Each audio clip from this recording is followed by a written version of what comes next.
시간이 되었으므로 다 같이 일어서서 찬송하며 주일 예배를 하나님께 드리겠습니다.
회개와 고백의 기도를 드리며 십자가의 우리 마음을 싣고 하나님 앞으로 나아가겠습니다.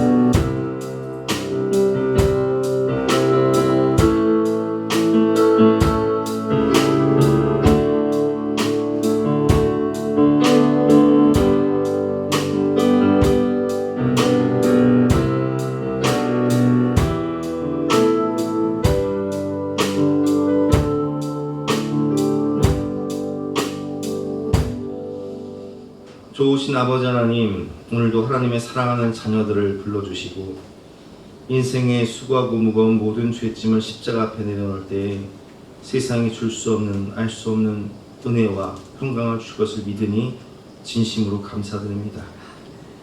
은혜 아니고서는 살 수가 없기에 오늘도 사모하는 마음으로, 간절한 마음으로, 회개하는 마음으로 하나님의 임재와 영광 앞에 나아가 신령과 진정으로 예배드릴 때에 하늘 문을 여시고 임재하셔서 우리 마음 깊은 곳을 만져주시고 위로하여 주시옵소서.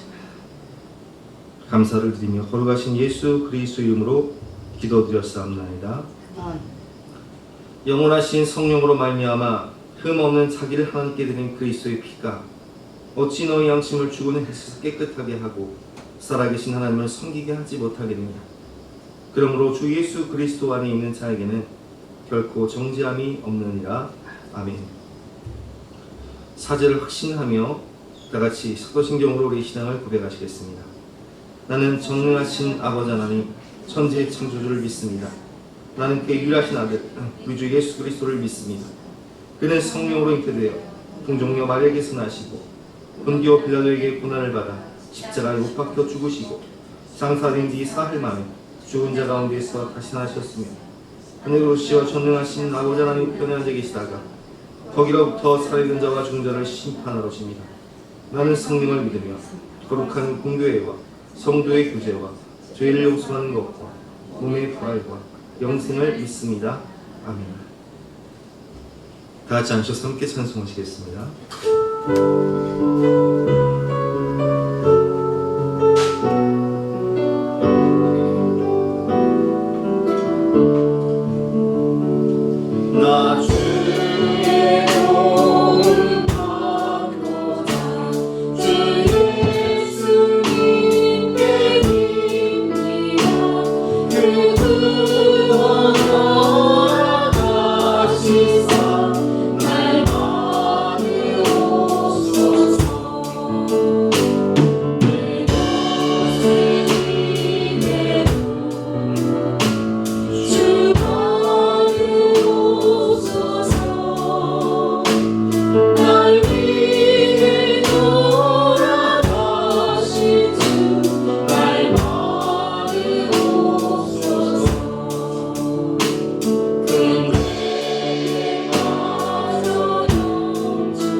주권자여 온 우주 만물의 중환자 되시는 하나님 아버지, 전능하신 하나님 아버지, 우리 연약함을 강하게 하시는 주님의 은혜를 감사합니다.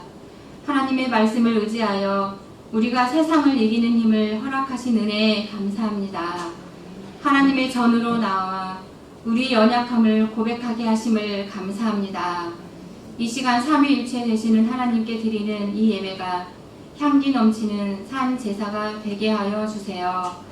긍휼이 풍성하신 하나님, 주님의 보혈을 의지해서 나왔사오니 이 시간이 복되게 하시고 우리로 하여금 죄에 대해서는 매일매일 죽게 하사 예수 그리스도의 부활의 기쁨 속에서 주님과 함께 살게 하여 주세요. 주님의 승리를 통하여 영생을 주셨사오니 저희들이 영생의 소망을 붙잡고 살아가기를 소망합니다. 하나님 아버지, 세월이 흐를수록 사람들 마음이 심히 강팍해지고 있습니다. 복음을 들으려고 하지 않고 알리려고 하지도 않습니다. 그러나 할 수 있거든이 무슨 말이냐?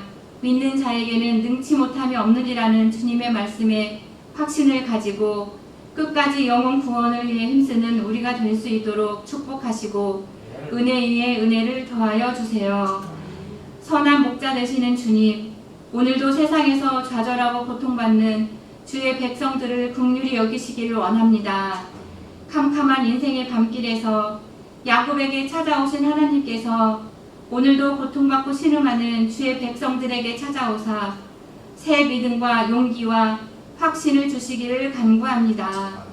우리의 힘으로는 광야와 같은 인생의 길을 홀로 갈 수 없사오니 전능하신 주님의 손길로 우리를 붙들어 주시기를 간절히 기도합니다. 이 시간 말씀을 전하여 주실 목사님께 기름을 부어주시고 선포되는 말씀이 저희의 굳은 심령을 찔러 쪼개어 치료와 위로와 변화가 임하는 하나님의 능력의 말씀이 되게 하여 주세요. 낙심한 영혼이 위로를 얻게 하시고 독수리의 날개치며 올라감 같은 새 힘을 얻기를 간절히 소망합니다. 우리의 모든 죄를 대속하시고 사랑으로 용서하신 예수님의 이름으로 간절히 기도드립니다.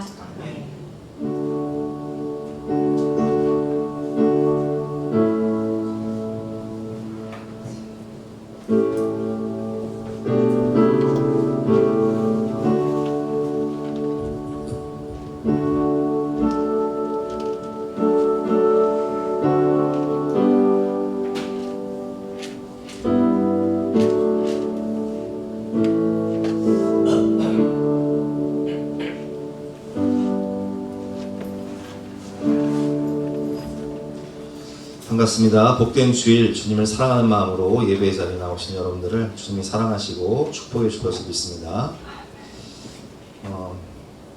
광고 말씀드리겠습니다.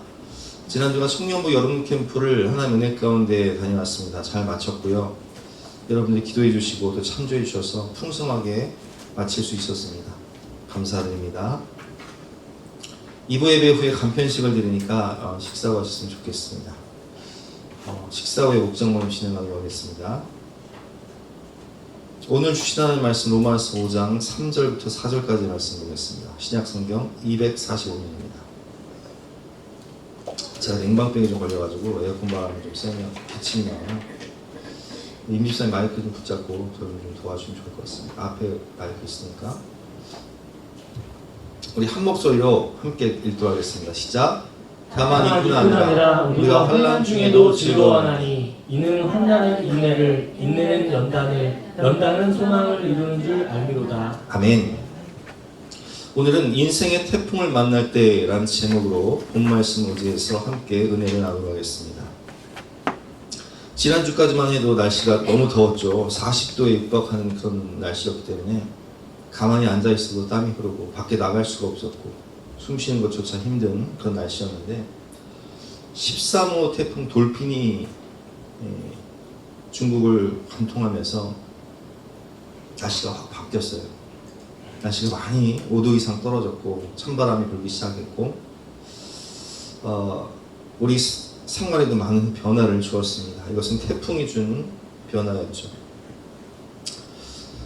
태풍은 무서운 자연현상입니다. 그래서 우리가 뉴스를 통해서 보셨겠지만 13호 태풍 저놈이 상하이 지방에 상륙하면서 엄청난 바람과 비를 동반해서 피해를 많이 받고, 그 수증기가 오늘 우리나라로 이렇게 유입이 돼서 어젯밤에 많은 비를 내렸지 않습니까? 밤새도록 비가 많이 왔어요. 또 오늘 또 많이 올 텐데, 태풍은 비와 바람을 동반하기 때문에 때로는 농작물 피해를 받기도 하고 또 시설물이 망가지기도 합니다. 그래서 우리는 태풍이 온다고 하면 걱정을 많이 하게 되는데, 그런데 가만히 생각해 보면 태풍이 우리에게 주는 유익이 있어요. 태풍이 지나가면서 대기의 흐름을 바꾸고 또 뜨거운 공기를 식혀주고, 특별히 지금 가뭄으로 전국이 남부지방 같은 경우는 극심한 가뭄으로 고통을 받고 있는데, 이 태풍 때문에 비가 많이 내려서 가뭄 해갈에 큰 도움을 주는 그런 유익을 주기도 합니다. 그리고 태풍이 지나간 뒤에는 하늘이 맑아지고 공기가 깨끗해지는 것을 우리가 경험을 하는데요. 저는 뭐 자연적인 태풍 이야기를 하려는 것은 아니고, 오늘 제목이 뭐죠? 인생의 태풍을 만날 때. 우리가 인생을 살면서 이런 태풍을 만날 수 있다는 거예요. 어떤 분은 건강의 태풍, 또 경제적인 태풍, 가정의 태풍, 자녀 문제의 태풍, 또 관계의 태풍과 같은 여러 가지 태풍을 만날 수가 있다는 것입니다. 갑자기 생각하지 못했던 이런 태풍을 만나 내가 아무리 노력하고 열심히 해결하려고 해도 그 문제가 해결되지 않는 그런 상황, 아무리 열심히 기도해도 당장 응답이 되지 않는 그런 상황, 이처럼 인생의 태풍을 만날 때 우리는 어떻게 해야 할까요? 그래서 오늘은 인생의 태풍을 만날 때라는 제목으로 우리가 함께 성경을 통해서 배워보도록 하겠습니다. 첫 번째, 인생의 태풍은 우리를 다 드러내게 해요. 그리고 변화시킵니다. 태풍을 만나면 나의 연약함을 우리는 철저히 깨닫게 됩니다. 그리고 하나님을 찾게 됩니다.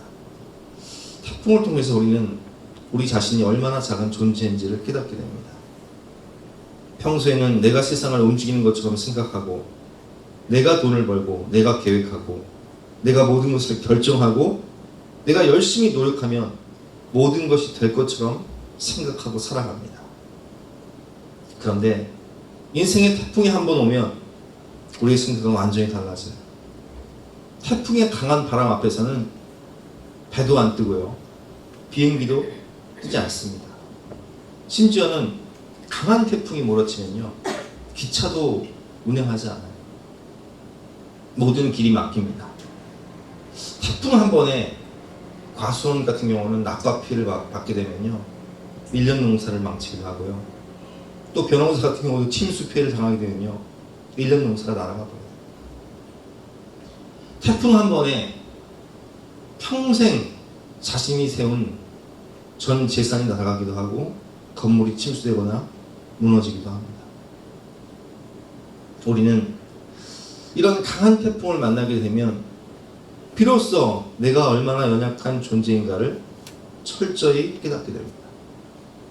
그리고 그때가 되어야 역사의 주관자가 되시고 만왕의 왕이신 아버지 하나님을 간절히 찾게 된다는 거예요.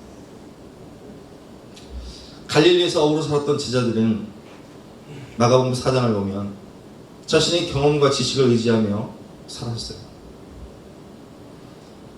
그러나 그들은 갈릴리 호수에서 광풍을 만나게 됩니다. 갈릴리에서 나고 자란 사람들이에요. 어부로 살았던 사람이에요. 자신의 경험과 지식을 믿고 살았던 그들이 자신의 힘으로 감당할 수 없는 광풍을 만났을 때야 비로소 주님을 간절히 찾게 됩니다. 주님은 그 순간에도 배에 함께 하셨는데, 그들은 주님과 함께 하면서도 여전히 내 의지와 내 경험과 내 열심을 의지하며 내 마음대로 살다가 인생의 광풍을 만나니까 비로소 주님을 간절히 찾게 됩니다. 우리가 죽게 된 것을 돌아보지 않습니까? 주님을 그때야 간절히 부르는 거예요. 우리가 평안할 때는 하나님 없이도 잘 살 수 있다고 착각합니다. 기도하지 않아도, 말씀 읽지 않아도 될 것 같고 하나님을 의지하지 않아도 인생의 수술 잘 풀리는 것처럼 느껴집니다. 그런데 인생의 태풍을 만나게 되면 달라져요. 그때야 비로소 우리는 하나님을 간절히 찾게 됩니다. 주님 도와주세요. 주님 살려주세요. 주님 우리 가정을 지켜주세요. 주님 내 힘으로 해결할 수 없는 이 문제를 하나님이 해결해 주세요. 이렇게 하나님을 간절히 찾게 돼요. 인생의 태풍은 우리에게 내가 얼마나 연약한 존재인지 나의 한계를 철저히 가르쳐 줍니다. 그리고 나의 연약함 가운데 나의 진정한 강함이 되시는 주님을 찾게 한다는 거예요. 고린도서 12장 9절 말씀 임시상 읽어주세요. 내 은혜가 내게 족하도다. 이는 내 능력이 약한 데서 온전하여짐이라. 아멘. 약할 때 강함이 되시는 주님을 우리는 태풍을 통해서 간절히 찾게 되는 거예요. 여러분 혹시 지금 인생의 태풍 가운데 계십니까? 나는 왜 이렇게 약할까? 낙심하지 마십시오. 그 약함을 가지고 하나님께 나아가십시오. 그러면 그 순간 하나님의 전능하신 능력을 경험하기 시작하는 것입니다. 태풍은 우리가 무엇을 의지하며 사는지를 정확히 알게 합니다. 나는 무엇을 의지하며 살고 있는가? 나를 지탱하는 삶의 뿌리가 무엇인가를 정확히 알게 합니다. 평온할 때는 나무가 다 튼튼해 보여요. 가로수나 숲의 나무나 별 차이가 없어 보입니다. 그런데 태풍이 불면 어떤 나무는 강한 바람에 쓰러지고 어떤 나무는 강한 바람에도 끝까지 서 있는 모습을 볼 수 있습니다. 어떤 차이가 있을까요? 뿌리의 차이예요. 여러분 교회 오시다 보면 가로수가 있잖아요. 근데 가로수는요 뿌리가 아스팔트랑 벽돌에 막혀가지고 뿌리가 깊지도 않고 넓게도 뻗질 못해요. 근데 산에 있는 나무들은 어때요? 뿌리가 깊고 넓게 뻗쳐 있어요. 그러니까 강한 태풍이 오면 어떤 나무가 쓰러져요? 뿌리가 깊지 못하고 넓지 못한 나무. 기반이 단단하지 못하니까. 그래서 가로수들이 많이 쓰러지는 거예요. 나무의 진짜 힘은 보이는 가지에 있는 것이 아닙니다. 보이지 않는 뿌리에 있습니다. 우리 신앙도 그렇습니다. 평안할 때는 모두가 믿음이 좋은 것처럼 보입니다. 가지만 보이니까 모두가 믿음이 좋은 것처럼 보여요. 그런데 인생의 태풍이 불어오면 우리 신앙의 뿌리가 어떠한지가 정확히 드러납니다. 내가 무엇을 의지하며 살았는지, 내 삶의 근간, 뿌리가 무엇인지 그 실체가 다 드러나게 되어 있어요. 세상과 사람과 돈의 뿌리를 내는 사람이 있고요. 아니면 살아계신 하나님, 그분의 말씀의 뿌리를 내린 사람이 있다는 것입니다. 예레미야 17장 5절 말씀 한 절은 임시삼이 읽고 한 절은 여러분들이 읽어보겠습니다. 시작. 여호와께서 이와 같이 말씀하시니라. 무릇 사람을 믿으며 육신으로 그의 힘을 삼고 마음이 여호와에게서 떠난 그 사람은 저주를 받을 것이라. 그는 사막의 떨기나무 같아서 좋은 일이 오는 것을 보지 못하고 그냥 간주한 곳 건전한 땅 사람이 살지 않는 땅에 살리라. 그러나 무릇 여호와를 의지하며 여호와를 의뢰하는 그 사람은 복을 받을 것이라. 그는 물가에 심어진 나무가 그 뿌리를 강물에 뻗치고 더위가 올지라도 두려워하지 아니하며 그 잎이 청청하며 가무는 해에도 걱정이 없고 결실이 그치지 아니함 같으리라. 아멘. 시냇가에 심은 나무가 뿌리를 깊게 내려서 태풍이 와도 가뭄이 와도 항상 넘어지지 않고 풍성한 열매를 맺는 것처럼 우리가 사람을 의지하거나 세상을 의지하지 않고 물질을 의지하지 않고 헛된 것을 의지하지 않고 우리 삶의 역사의 주관자가 되시고 모든 것을 후히 주시고 누리게 하시는 하나님을 의지하면 그 사람은 복을 받을 것이다 라고 말씀을 하고 있습니다. 시편 1편 교독해 보겠습니다. 입사님. 복 있는 사람은 악인들의 꾀를 따르지 아니하며 죄인들의 길에 서지 아니하며 오만한 자들의 자리에 앉지 아니하고 오직 여호와의 율법을 즐거워하여 그의 율법을 주야로 묵상하는도다. 그는 시냇가에 심은 나무가 철을 따라 열매를 맺으며 그 잎사귀가 마르지 아니함 같으니 그가 하는 모든 일이 다 형통하리로다. 하나님의 말씀 안에 믿음을 뿌리내리고 그 말씀을 주야로 묵상하며 그 말씀을 의지해 사는 그 사람은 시냇가에 심은 나무가 철을 따라 열매를 맺으며 그 잎사귀가 마르지 아니함 같으니 그가 하는 모든 일이 다 형통하리로다. 여러분, 우리의 뿌리가 하나님께 깊이 내려가 있다면 우리는 인생의 태풍이 와도 굳건히 버틸 수 있습니다. 우리의 뿌리가 하나님의 말씀에 깊이 내렸다면 인생의 가뭄이 와도 문제가 없이 시냇가에 심겨진 나무처럼 풍성한 열매를 맺을 수 있는 것입니다. 마태복음 7장을 보면 반석 위에 집을 지은 사람과 모래 위에 집을 지은 사람의 차이가 있어요. 어떤 차이일까요? 태풍이 오면, 풍랑을 만나면, 홍수를 만나면 결정적 차이를 얻게 되는 것입니다. 24절부터 교독해 보겠습니다. 시작. 그러므로 누구든지 나의 이 말을 듣고 행하는 자는 그 입을 반석 위에 지은 지혜로운 사람 같으리니 이가 내리고 창수가 나고 바람이 불어 그 집에 부딪히되 무너지지 아니하나니 이는 집주를 반석 위에 옮겨다니고 나의 이 말을 듣고 행하지 아니하는 자는 그 집을 모래 위에 지은 어리석은 사람 같으리니 이가 내리고 창수가 나고 바람이 불어 그 집에 부딪히되 무너져 그 무너짐이 심하니라. 아멘. 두 집 모두 평소에는 멀쩡해 보여요. 그런데 인생의 태풍을 만나면, 홍수를 만나면, 비가 내리고 창수가 나고 바람이 불 때 말씀의 반석 위에 세운 집은 무너지지 않습니다.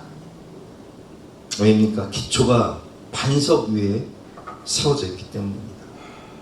그러나 모래 위에 세운 집은 비가 내리고 창수가 나고 바람이 불면 뿌리가 약하기 때문에, 뿌리가 흔들리기 때문에, 근간이 흔들리기 때문에, 땅의 근간이 흔들리기 때문에 다 무너지고 마는 거예요. 신앙은 태풍이 없을 때보다 태풍이 왔을 때 진짜 모습을 드러냅니다. 우리의 인생은 어디에 뿌리를 내리고 있는지 우리는 점검해 보아야 합니다.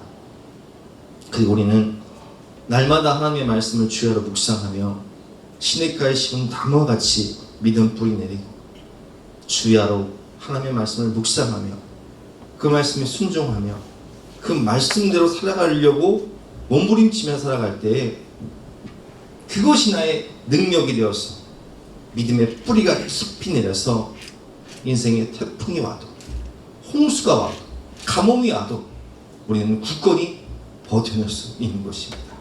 우리 함께 주님의 말씀을 생각하면서 찬양하는 시간을 갖도록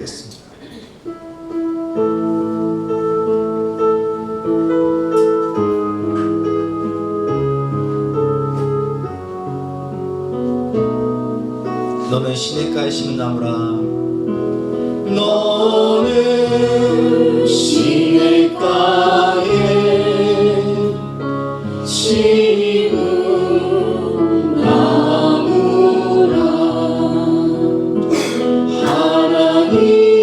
하나님의 사랑하는 믿음 뿌리 내리고 주의 뜻대로 주의 뜻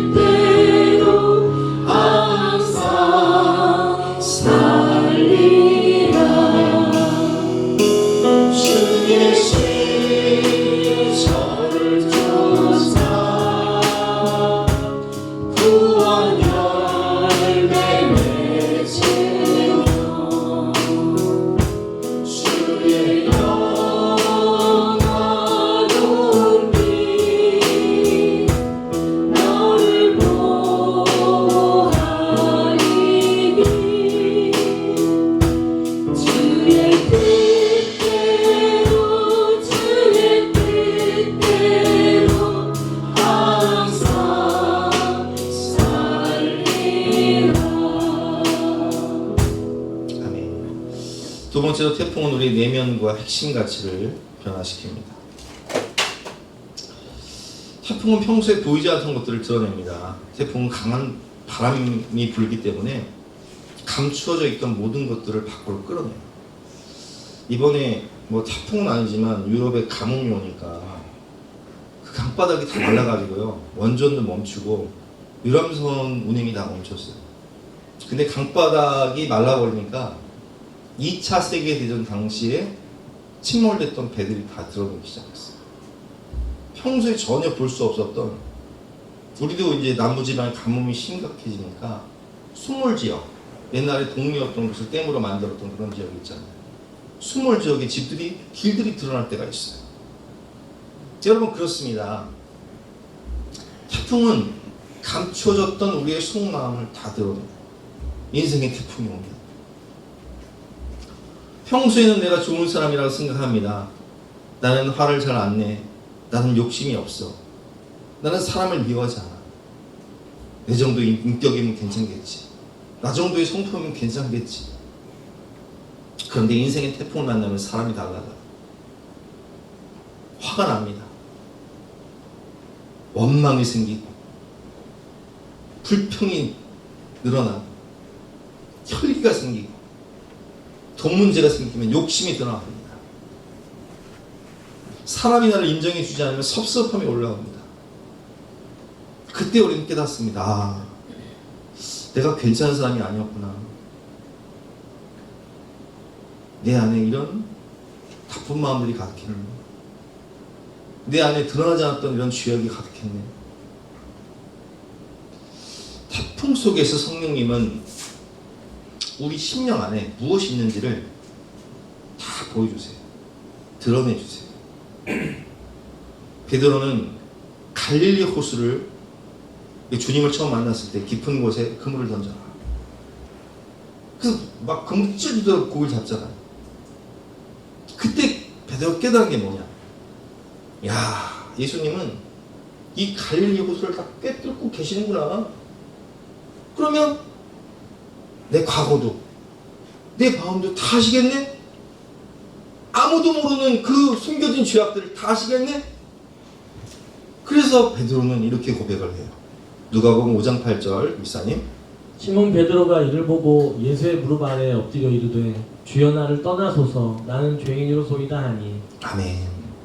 우리가 이 본문을 읽으면요, 이 고백이 좀 뜬금이 없어요. 아니, 물고기를 그물이 찢어지도록 잡았는데 왜 예수님 나랑 동업해요? 뭐 이런 소리를 하지 않고 주여 나를 떠나소서 나는 죄인으로소이다. 왜? 자기의 실체가 다 드러났거든요. 자기 숨겨진 그 마음이, 과거가 다 드러내니까 부끄러워서 주님 앞에 설 수 없는 거. 주여 나를 떠나소서 나는 죄인으로소이다. 인생의 태풍은 내 안에 감추어진 모든 죄와 교만과 더러운 모든 것들을 다 드러내요. 그리고 회개를 통해 그 모든 죄를 버리고 청산하고 새롭게 변화될 수 있는 기회를 주는 것입니다. 우리가 요나서를 배웠지만 요나를 한번 생각해 보세요. 요나가 하나님의 말씀에 거역하고 다시 들어간 배를 탔습니다. 그리고 큰 폭풍을 만납니다. 결국 바다에 던져져 물고기 뱃속에 들어가서야 그는 자신이 얼마나 교만했는지, 그는 자신이 얼마나 불순종의 죄를 저질렀는지, 그는 자신이 하나님과의 서약을 갚지 않았음을 철저히 깨닫고 회개하고 돌이킵니다. 그리고 사람을 살리는 인생으로 변화됩니다. 저도 그랬으니까요. 혹시 지금 인생의 태풍 가운데 있다면 여러분 이렇게 기도해 보십시오. 하나님, 이 문제를 통해서 제 안에서 하나님이 제거하기 원하시는 것이 무엇인지를 깨닫게 해주십시오. 내 안에 버려야 할 것들, 나는 나름대로 괜찮다고 생각했던, 하지만 태풍을 통해서 드러난 나의 실체, 나의 실상, 온갖 냄새나고 더러운 이 쓰레기와 같은 것들, 이런 것들을 깨닫게 해주시고 버릴 수 있도록, 회개를 통해서 버릴 수 있도록, 죄사함의 은총을 받을 수 있도록, 청산할 수 있도록 주여 나를 도와주십시오. 기도하면 이것이 우리 인생의 기회가 되고 변화를 주는 축복이 될 것입니다. 또한 태풍은 우리에게 핵심 가치와 우선순위를 가르쳐 줍니다. 인생의 태풍과 재난을 만나면 우리는 무엇이 중요한지, 무엇이 가장 중요한지를 다시 생각하게 됩니다. 1998년에 대홍수가 있었어요. 남양주 지역에. 제가 그때 퇴계원에 살고 있었는데 작은아버지 집에 살다가 같은 동네긴 한데 작은아버지 집은 그냥 1층 오래된 아주 오래된 쓰러져가는 집이었는데 거기 살다가 양호 반지하가 있고 1층이 있고 2층, 그러니까 반지하 위에 1층, 1층보다 조금 높은 데예요. 거기로 이사를 가는데 이 98년 대홍수 때 우리 동네가 싹 다 잠겨버렸어요. 그때 옛날에 제가 살던 집은 싹 잠겨버리고 우리 집 밑에 반지하 싹 잠겨버리고 우리 집 신발장 안까지 물이 탁 들어왔어요. 근데 그 2층이 비어 있었거든요. 그래서 제가 그때 혼자서 전자제품이며 침대며 그걸 혼자 다 날랐어요. 다 날랐어. 근데 다행히 이제 저희 집은 신발장까지만 탁 들어오고 물이 빠졌는데 밖에 나가보니까 동네가 다 침수가 돼서 난리가 나는 거예요. 근데 그 주에 교회를 갔더니 우리 이거 퇴계원에 보면 신하촌이라는 곳이 있어요. 왕석천 바로 옆에 동네인데 신하촌에 살던 교회 동생들이 하는 말이 거기는 뭐 건질 게 없었대요. 물이 이제 갑자기 불어나가지고 뭐 가지고 나올 게 없었대. 근데 여러분, 제가 왜 이런 질문을 하냐? 갑자기 물이 불어나서 여러분들에게 1분의 시간이 주어진다. 뭐 갖고 나오시겠어요? 참 생각해 보세요. 삶과 죽음을 가르는 이 절체절명의 순간 내가 정말 소중히 아끼는 핵심 가치, 우선순위, 그게 뭔가를 한번 생각해 보세요. 태풍을 만나고 홍수를 만나 집이 침수된다면 여러분 뭐 갖고 나오시겠냐고요? 은행 통장 갖고 나오시겠어요? 집문서? 명품 가방? 아니면 자동차도 살려야지, 자동차 타고 바로 가시겠어요? 그때 제 1년 후배가 그러더라고요. 형, 우리 죽을 뻔 봤어요. 우리 엄마가 집문서 찾다가 죽을 뻔 봤어요. 그거 포기하고 안 나왔으면요 죽었어. 거기 군부대가 바로 있거든요. 신하촌 옆에 군부대가 있는데 군부대 담을 타고 넘어가지 않으면 다 죽었어요. 여러분, 그 절체절명의 순간 중요한 건요, 그럼 재산이 아니에요. 제일 중요한 게 뭔지 아세요? 사람의 생명이에요.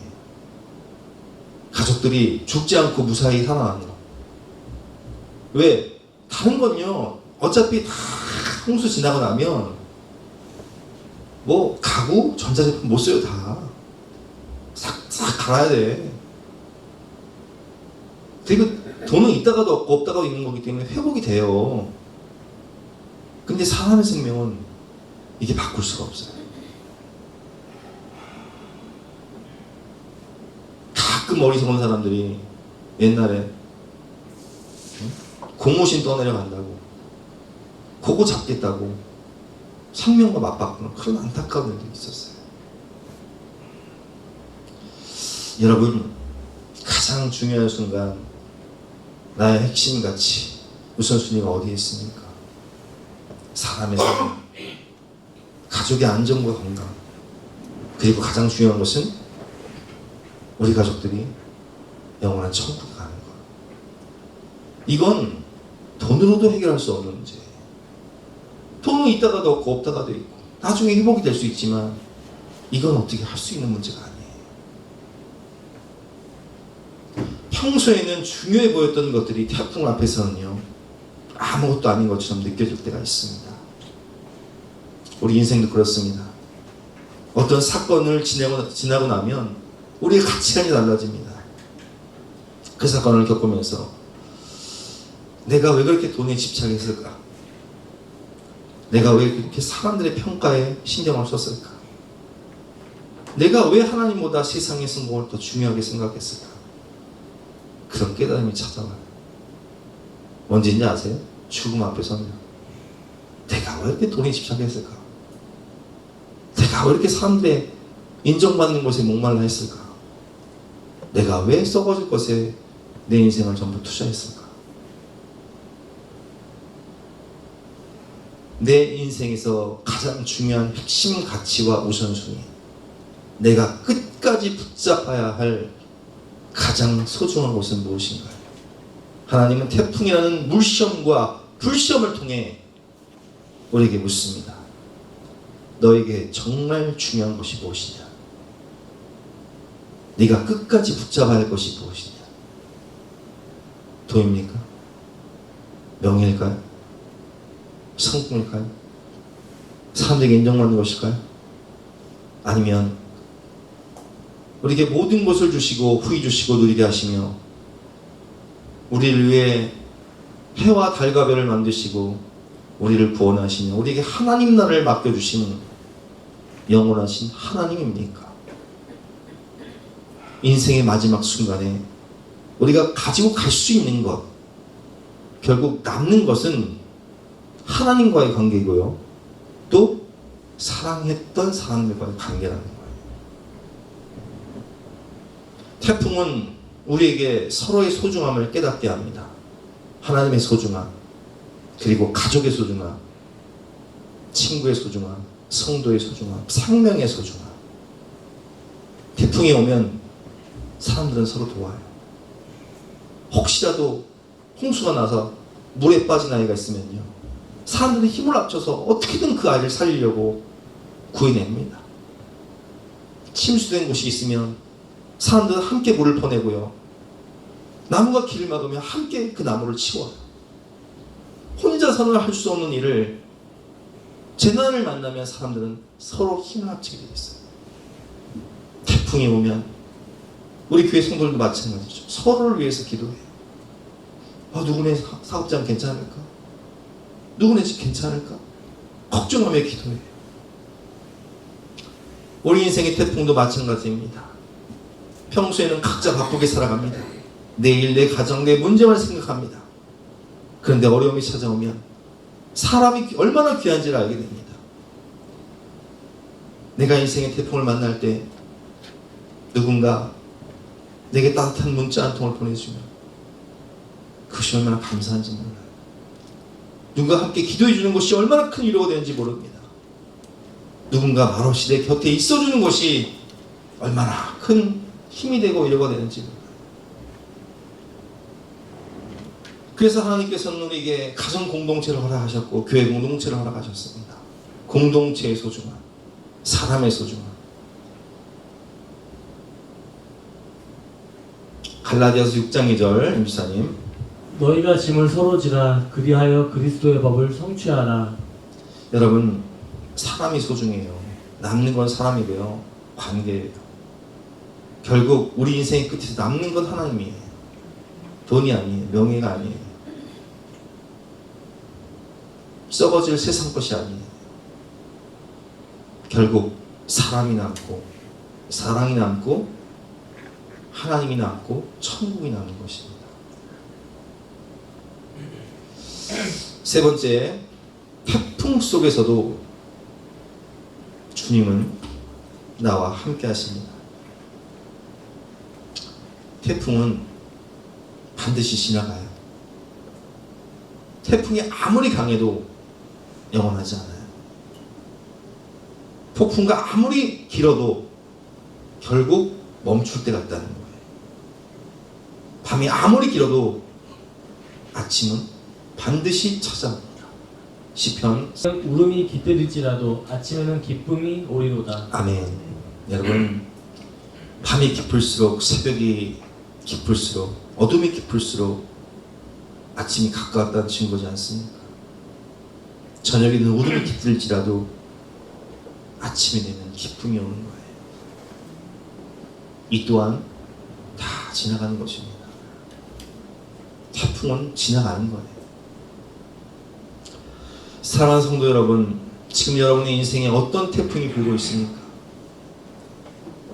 물질적인 태풍, 건강의 태풍, 가정의 태풍, 자녀의 태풍, 여러 가지 인생의 문제를 만날 때 하나님, 이 태풍 때문에 너무 힘들어요. 하나님 언제까지입니까? 도대체 이 태풍은 언제 지나가는 겁니까? 언제 끝나는 겁니까? 그렇게 기도하고 계십니까? 오늘 하나님께서 여러분들에게 말씀하십니다. 주님은 유라굴로의 강풍 속에서도 해도 별도 달도 보이지 않는 유라굴로의 강풍, 광풍이 너무 심해서 음식조차 먹을 수 없고 식음을 전폐하면서 삶의 소망이 사라진 그 순간에도 주님은 바울의 곁에 서서 말씀하시잖아요. 내가 너와 함께하리라. 내가 너를 지키리라. 내가 로마에 갈 것이고 가이사 앞에 설 것이다. 내가 너에게 속한 이 모든 사람들을 너에게 붙여줄 것이다. 너의 동역자가 될 것이다. 주님은 태풍이 없는 인생을 약속하신 것이 아닙니다. 그러나 태풍 가운데 우리와 함께 하시겠다고 약속하셨습니다. 이사야 43장 2절 시작. 내가 물 가운데로 지날 때 내가 너와 함께 할 것이라. 강을 건널 때 물이 너를 침몰하지 못할 것이며 내가 불 가운데로 지날 때 타지도 아니할 것이요 불꽃이 너를 사르지도 못하리니. 아멘. 중요한 것은 물 가운데로 가지 않을 것이다 아닙니다. 물 가운데 지나갈 때 내가 너와 함께 할 것이다. 하나님께서는 우리를 태풍에서 반드시 즉시 꺼내주신 것만이 아니라 때로는 태풍 가운데, 물 가운데 우리와 함께 걸어가십니다. 천둥 번개가 치는 불 가운데 우리와 함께 걸어가십니다. 그리고 마침내 태풍이 지나간 자리에서 우리가 이전보다 더 깊은 믿음으로 굳건히 서 있게 하십니다. 여러분, 태풍이 왔다고 해서 하나님께서 나를 버리셨다고 생각하지 마십시오. 고난이 길다고 해서 하나님이 나를 사랑하지 않는다고 생각하지 마십시오. 기도했는데 문제가 해결되지 않는다고 해서 하나님이 내 기도를 듣지 않으신다고 생각하지 마십시오. 하나님은 태풍 가운데서도 일하고 계십니다. 태풍 가운데 우리를 더 강하게 하십니다. 태풍 가운데 가장 가까이서 나와 함께 하십니다. 이 찬양이 생각이 나더라고요. 이 부분을 묵상하다가 우리 함께 찬양하도록 하겠습니다. 내 자녀로 산다는 것은 불 가운데로 걸어가는 것,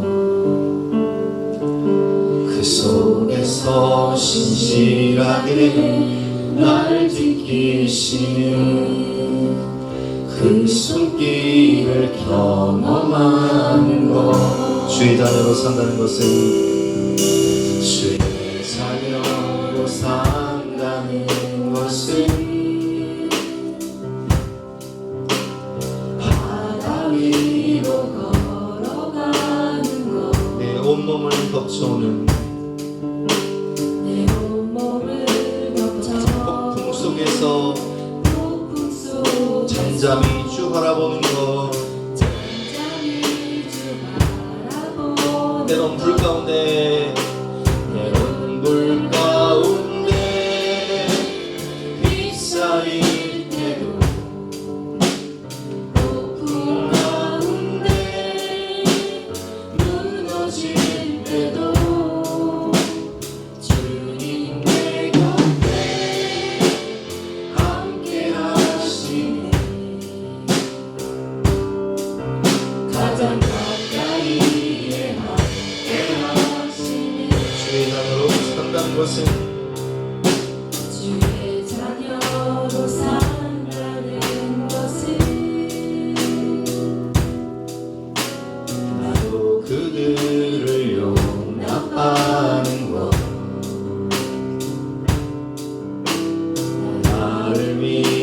기다리신 십자가 사랑, 그 사랑으로 살아가는 것, 주를 자녀로 산다는 것은 주님과 함께 동행하는 것, 주께서 지신 십자가 기꺼이 지고 주와 함께 걸어가는 것, 외로운 불 가운데 빗사일 때도 높은 가운데 무너질 때도 주님 내 곁에 함께 하시네. 가장 가까이에 함께 하시네. 외로운 불 가운데 빗사일 때도 높은 가운데 무너질 때도 주님 내 곁에 함께 하시네.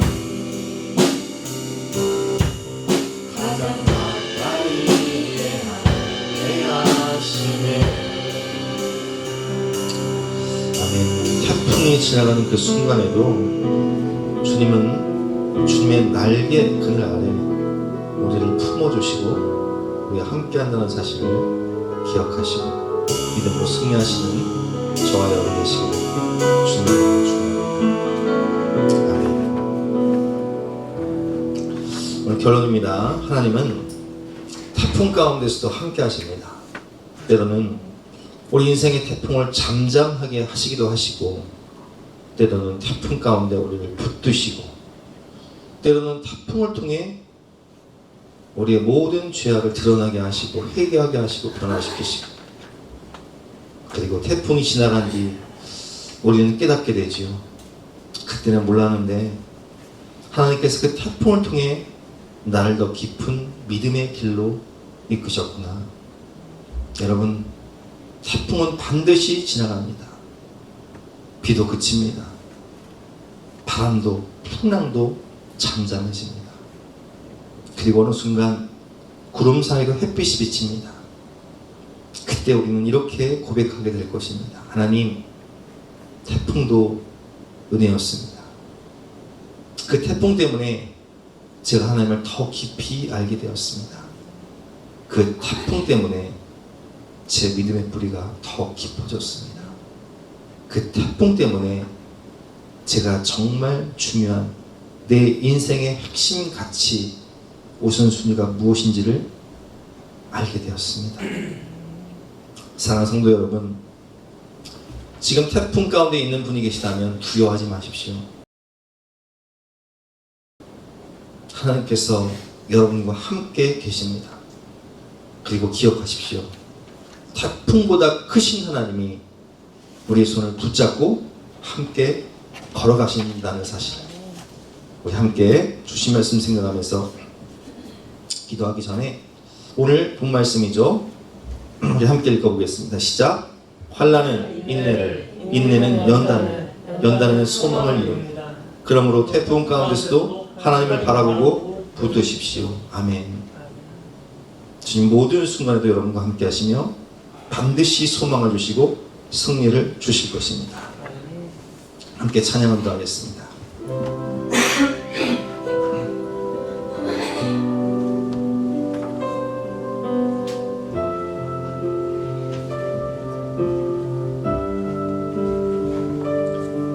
그대 폭풍 속을 걷고 있을 때 비바람을 마주해야 할 때 불빛조차 보이지 않아도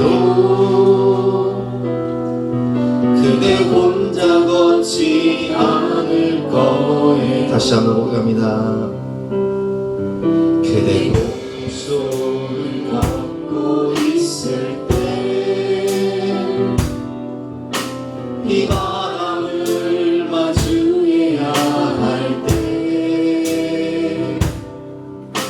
불빛조차 보이지 않아도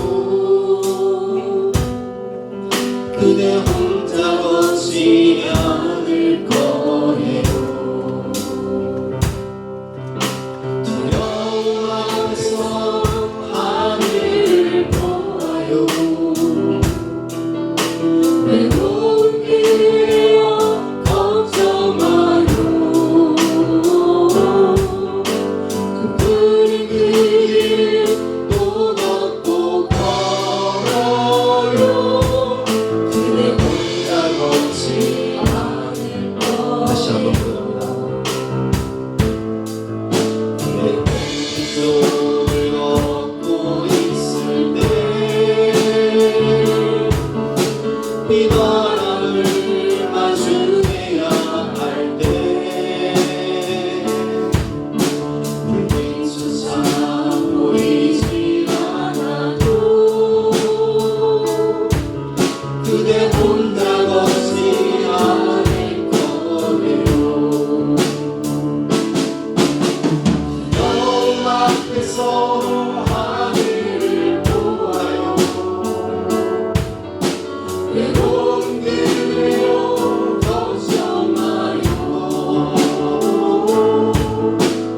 그 길 또 걷고 걸어요.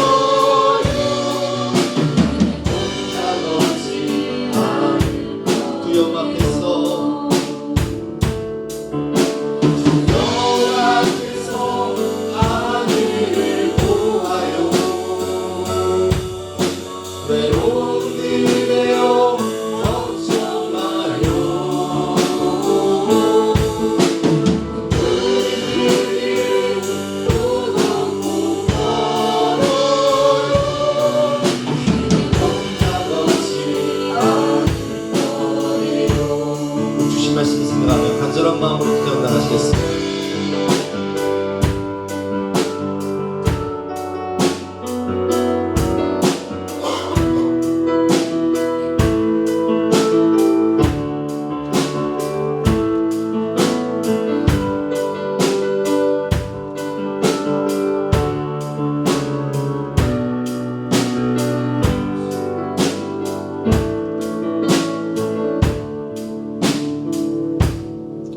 다 같이 결단 찬송가 420장 힘차게 찬송하시겠습니다.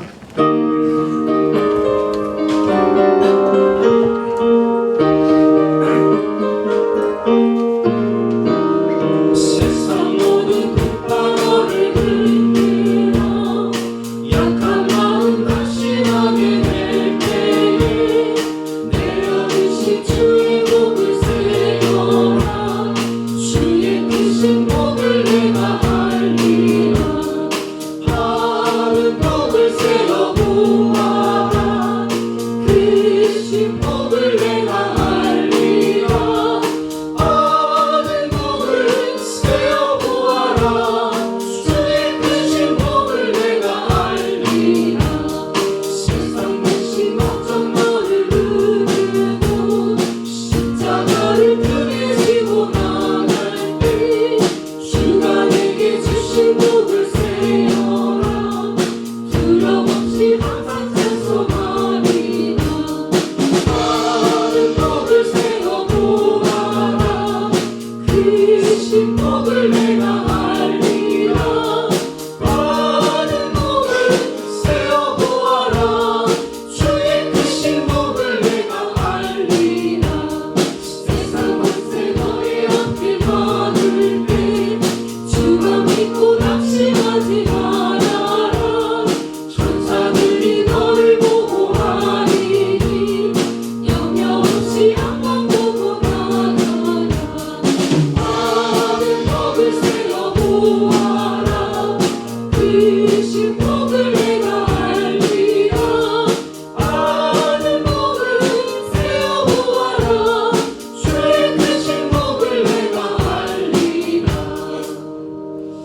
하나님 감사합니다. 인생의 태풍 가운데 우리를 고와 같이 홀로 버려두지 아니하시고 그 태풍 가운데 함께 하시며 때로는 태풍을 잠잠케 하시고 때로는 태풍을 통해서 우리 실체를 드러내시며 변화시켜 주시고 또 태풍을 통해서 더욱더 강하게 성장시켜 주시니 진심으로 감사합니다.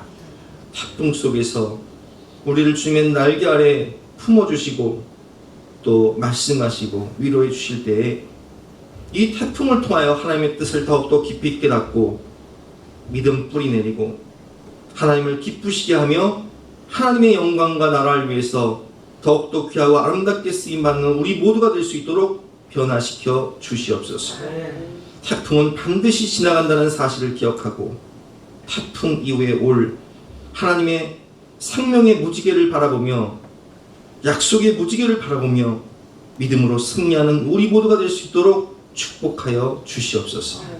오늘도 살아계신 하나님, 전능하신 하나님, 좋으신 하나님을 예배하며 또 귀한 예물을 바치는 모든 가정마다 평강과 은혜와 축복과 생명을 넘치도록 부어 주시옵소서. 감사드리며 거룩하신 예수 그리스도 이름으로 기도드렸사옵나이다. 지금은 우리 구주 예수 그리스도의 은혜와 독생자를 주신 영원하신 하나님의 사랑과 성령 하나님의 위로하심, 감동하심이, 인도하심이 우리 모든 성도님들 머리머리 위에, 앞날 위에, 가정 위에, 사업 위에 영원토록 함께 하시기를 간절히 축원하옵나이다. 아멘.